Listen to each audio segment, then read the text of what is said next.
आज आम 21st store launch होती है और भुवनेश्वर 8th स्टोर अच्छी तो आम अक्षय तृतीया आस 30 तारिख से आम भी कस्टमर्स को पाखक आहरी पाखक आसवाक चेष्टा करूँ तो रघुनाथपुर स्टोरटा खोलुची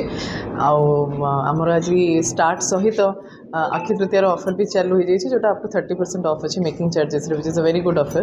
तो आप समस्ते आसतु खाली ऑफर पर ना आम अक्षय तृतीया उपलक्षे बहुत नुआ कलेक्शंस आनीचु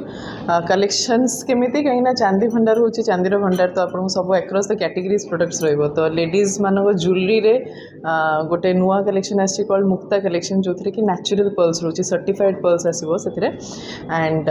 ता छड़ा अमोघ जोटा आमर जेंट्स ज्वेलरी कलेक्शन से भी खूब सारा नुआ वेरिएंट्स आसी किड्स रे आमर आप देखिए एनएमएल रो कड़ा आउ चूड़ी सब आसी नेकलेस सेट्स आसी छुआंको पे एंड यूटेंसिल्स रे भी आप देखिए मीनार यूटेंसिल्स जोटा कि बहुत गुड़ा जिनस आसी जोटा मार्केट रे नाही एबे लाइफस्टाइल आप देखिए wooden trays with silver and